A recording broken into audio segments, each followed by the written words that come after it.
It's the Real Estate Podcast, brought to you by ANZ Home Loans for financial well-beings. And welcome to another episode of the Real Estate Breakfast, available on iHeartRadio every morning and also on Spotify and Apple and wherever you get your podcast from, really. It is a Thursday morning. Yes, the working week, one more day after today. We're back into another weekend. It is the 24th today for November for 2022. Coming up in just a moment, we are going to be talking about a report that has been released to highlight some of the shortcomings and problems associated with trying to build 1 million homes. Yes, we're going to be talking with economist in just a moment, Tom Devitt. And also yesterday, the Reserve Bank in New Zealand has delivered a giant-sized interest rate rise of 75 basis points and considered at one stage a 100 points rise. Now, it's the biggest single rise since the official cash rate was established in New Zealand back in 1999, and this particular rise is the 9th consecutive one. So the official cash rate yesterday in New Zealand was lifted to 4.25%. It's the highest level since December of 2008, and the Reserve Bank in New Zealand is forecasting a recession is likely as it battles to combat inflation. I guess we're all in this together, aren't we? Looks like the UK next year is going to go into recession as well.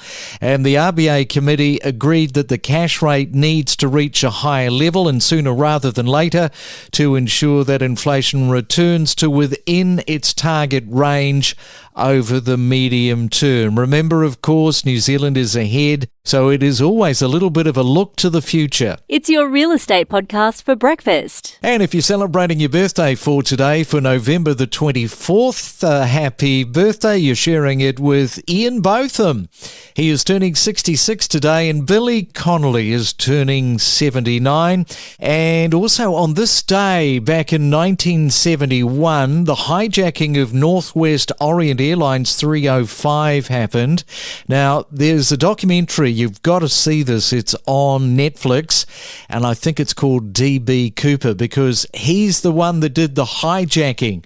D.B. Cooper demanded $200,000 in cash and then used a parachute to jump out of the aeroplane and has never been seen again. We talk with leading property commentators with analysis, predictions, forecasts, and what's trending every morning from 6:30. It's the Main Centre Forecast with PRD, selling smarter every day. And let's check on your Thursday weather around the country. And in Sydney we go firstly, mostly sunny and fine and expecting a top of 25 degrees. In Melbourne today, partly cloudy but dry, 19 is your forecast top. Also dry conditions and 30 degrees in Brisbane.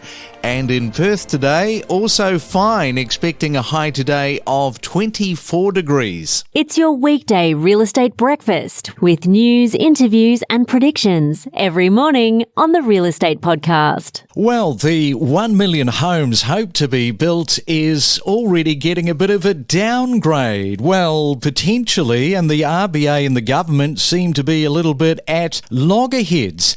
And there's this new forecast that you might have read by the Housing Industry Association.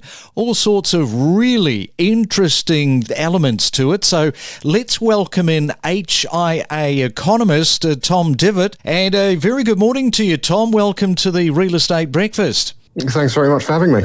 So you mentioned last week that even though the RBA and the government had some friction there are tools at the government's disposal to use.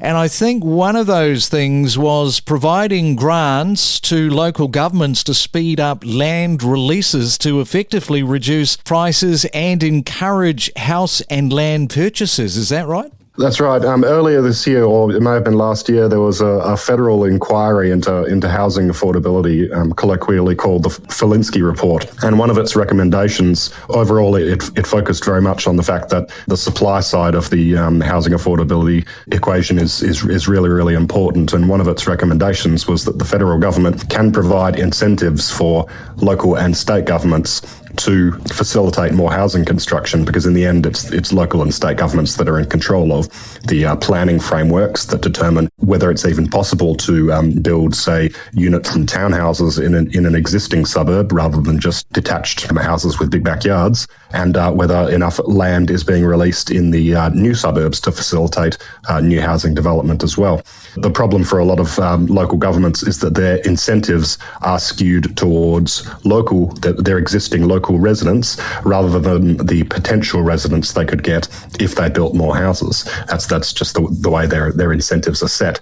But in order to address affordability, the federal government could step in to correct those incentives, not just with something as simple as cash grants, but commitments to build infrastructure as well, which could alleviate a lot of the congestion concerns that a lot of local residents have with more housing developments. Yeah, and I want to come back to this. It's not really a stoush, but I suppose there's a little bit of a conflict going on between the federal government and the RBA. I think you warned that further rate hikes could see the almost 30,000 home shortfall blow out even more, particularly if the RBA continues to increase the cash rate in 2023.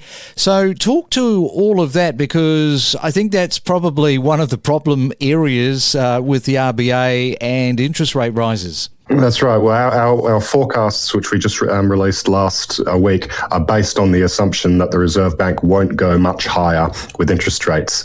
There seems to be an expectation that there might be one more 0.25% increase in December, but then the Reserve Bank will pause to wait out and see what the full effect of their hikes will be. Because the thing about this particular cycle is that there are really, really long lags involved between when the interest rates start going up and when we actually start to see construction activity on the ground slowing, broader employment growth slowing, and the inflation figures that the RBA is really focused on actually come back down. So based on what the RBA has already done, we're expecting that the amount of construction activity on the ground will trough in 2024-25.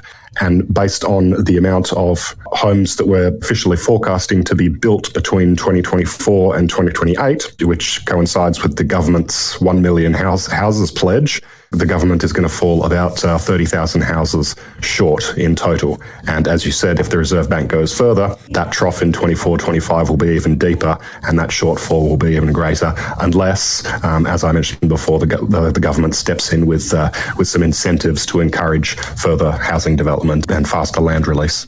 Yeah, so that's interesting, Tom. And I see that your figures also show that while Victoria has led the nation's housing construction since 2019, it is expected to slip behind New South Wales next year. And at its peak, the state commenced construction on more than 70,000 homes in 2021. But that figure is forecast to decline, I think, just over 50,000 in 2024.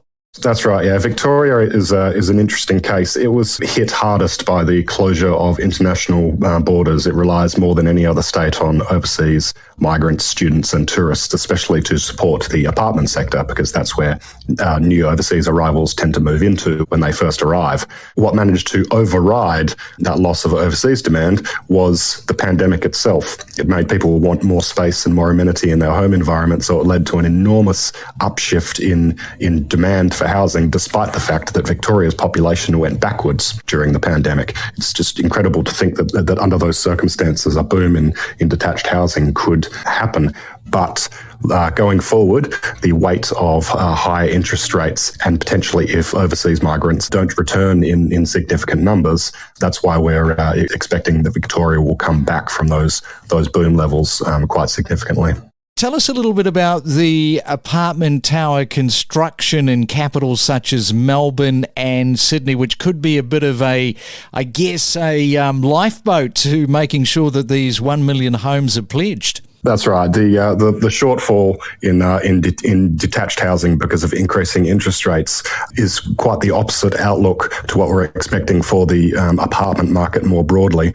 We're expecting apartment construction to actually continue gradually strengthening in the face of increasing interest rates and a cooling detached sector. And there's a few reasons for this. First, overseas migrants are starting to come back. In fact, in the first quarter of this year, there was almost 100,000 net overseas migrants that arrived in Australia, and most of those go to Victoria and New South Wales. On top of that, the affordability challenges that the pandemic has produced in Australia has been most acute in houses rather than units and apartments. So that's going to increasingly push Australians as well as migrants back towards the apartment sector. And we're also seeing that the rental market across Australia is just incredibly tight. Normally, in a sort of balanced market, you would expect to see rental vacancy rates around 3%. They're between 1 and 1.5% in Melbourne, Sydney and Canberra, and less than 1% in all the other capitals. So it's an incredibly tight rental market. So as this enormous housing pipeline that's currently under construction progressively makes its way through to completion, those houses will be able to be occupied, but there will also be a demand for more affordable, smaller units, townhouses and apartments. Yeah, enormous housing pipeline. I think that's a great way to sort of categorise exactly what it is. And this report makes for interesting reading. I'm curious as to when are you going to do another report? Well, we will be updating our official forecasts in February, and by then we will have a bit more very important information, including our new home sales report. It's a survey that we do of the largest volume builders across the biggest states, and we've already started to see new home sales fall in the last 4 months because of increasing interest rates. And by February, when we are looking to update our forecasts, we'll have 2 or 3 more months of that data just to see how much impact the Reserve Bank's interest rate hikes have already had. And that won't be the end of the story. If the Reserve Bank does nothing more from this moment on, it will still take until around mid next year to see the full impact on new home sales. And the further they go with interest rates, the longer that trough could be, and the less work builders will have to continue on with once they get to the other side of the current enormous pipeline. Right, okay. Well, it sounds to me, Tom, like we're going to be talking February 2023, which isn't that far away. Thanks so much for coming on to the Real Estate Breakfast this morning. Really appreciate it. Thanks very much. I look forward to our next chat. We connect you to the best real estate information across Australia. The Real Estate Podcast.